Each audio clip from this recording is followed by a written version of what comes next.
سلام حبيباتي، مرحبا بكم في قناتي لديليس دونينا. كيما راكم تشوفوا جيت وجبت لكم وصفه كريب ولا اروع. اللي موالفاتك موندي لي كريب من برا وتحب لي كريب تاع برا، تابعي الخطوات راح يجوك كيما تاع برا سوا سوا. تبعوا معايا نشوفوا الوصفه وش فيها كامل. هنا عندي 3 مغارف كبار تاع السكر، عندي 3 حبات بيض بدرجه حراره الغرفه، عندي الكاكاو، عندي كاس ونص فرينه، عندي الحليب، وهنايا عندي الزبدة أو المارغرين ذوبتها. هنا نبداو على بركة الله نخلطو البيض. هنا راح نفصلو البياض وحده والصفار وحده. تبعوا كامل الخطوات خطوة بخطوة، راح تجيكم وصفة ولا أروع. نفصل هادوك 3 حبات بيض، ندير البياض وحده وندير الصفار وحده.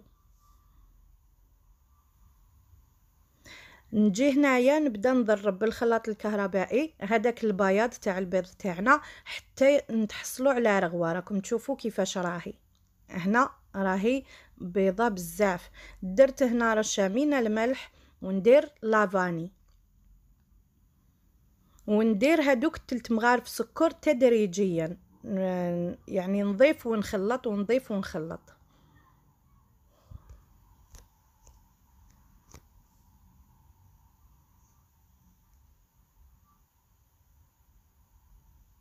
هنا نبقاو نخلطوا فيها حتى تطلع لنا كامل، نتحصلوا على خليط يكون بيض بزاف وشاد روحو، يعني لا مورينغ نخدموها.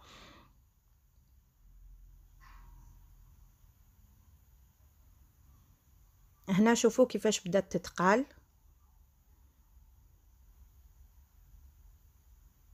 شوفوا كي يدير لكم هذا المنقار تاع العصفور هذا معناتها لا مورينغ تاعكم اتخدمت وراهي ناجحه 100%.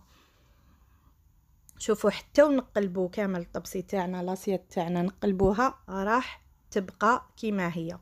في جهه ثانيه عندي نصف لتر تاع الحليب اللي قلنا مقبل عليه، سبق لي وذكرته، ويكون بارد جدا. لازم يكون بارد الحليب تاعنا، يكون بارد جدا. زدت له هنايا ملعقه تاع صغيره تاع القهوه لافاني، ونبقى نضرب حتى يشكل لي هاد الفقاعات، يعني يدير هاد الرغوه تاني البيضه. هنايا نضيف انايا الكاس ونص تاع الفرينه،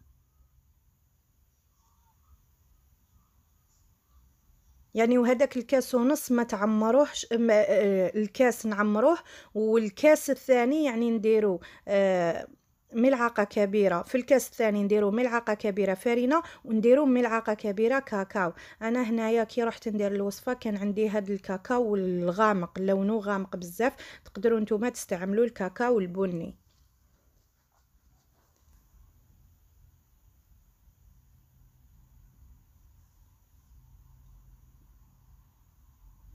هنا راني نخلط كامل المقادير، ونضيف هذيك الملعقه كبيره تاع المارغرين اللي ذوبناها. بعد ما نخلطهم مليح ويندمجوا نجيب نصفي كما راكم تشوفوا الخليط، يعني هاد الحبيبات اللي يبقاو نحوهم.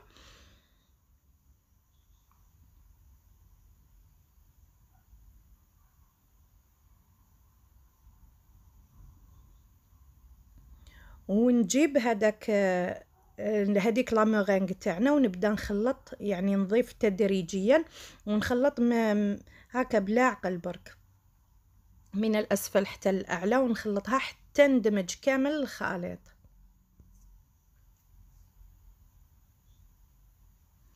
راكم تشوفوا كيفاش ولنا الخليط نتاعنا، خلطتها كامل. هنا انايا المقلاة تاعي سخنتها، وكي تسخنيها حطيها تبرد شويه، ومن بعد بداي فرغي في المقلاة تاعك ومشي على كامل المقلاة. وين تشوفيها خلاص نشفت يبست حبسي.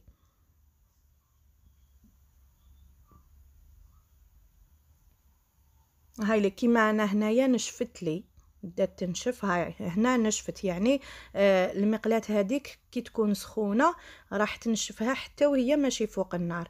وهنايا نحطها فوق النار على درجه قليله ومن بعد نقلبها كيما راكم تشوفوا. في نفس الوقت انا راني دايره الشوكولا او باماغي يعني على حمام مائي، درتها تذوب وراكم تشوفوا راح يجوا لي كريب نتاعنا يتقرمشوا يعني حتى راكم تشوفوا كيفاش يتفتوا. حتى وكي تكونوا ديروا لهم الشوكولا تخافوا كي تكونوا تطلوهم تخافوا يتكسروا لكم.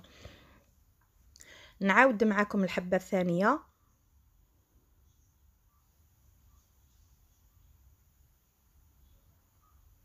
كل واحد وكيفاش المقلاة تاعو. انا عندي هاد المقلاة تساعدني بزاف في لي كريب وتساعدني في البغرير، نحبها بزاف. هنايا راكم تشوفوا حطيت الورقه الثانيه وندير الشوكولا. حتى الشوكولا ما راحش تدي لنا شوكولا كميه كبيره كيما لي كريب اللي نديروهم الاولين يجوك خوستيونت مقرمشين الله يبارك.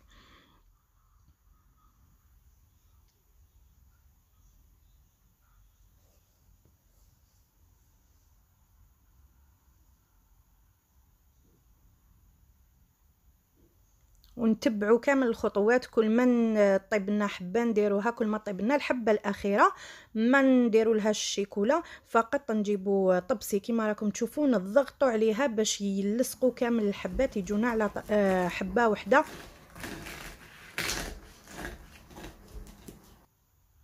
هنا تعمدت نخلي لكم الصوت باش تسمعوه وتتاكدوا باللي راح يجوا مقرمشين. هنا انايا نقول لكم شوفوا التزيين كيما تحبوا ديروه. انا درت البنان الفراوله عندي شحال كي صورت هذا الفيديو، اليوم قررت نشاركها معكم. نقول لكم بما انه لحقت نهايه لا فيديو، اللي ما اشتركتش في قناتي تشترك في القناه، جام لا فيديو ابوني للقناه، تفعيل الجرس باش يلحقكم كل جديد مني. نقول لكم ما تنسونيش بلي كومونتير الشابين تاعكم كيما انتوما، وبارطاجيو لا فيديو. نقول لكم دمتم في رعاية الله وحفظه، والسلام عليكم ورحمة الله تعالى وبركاته.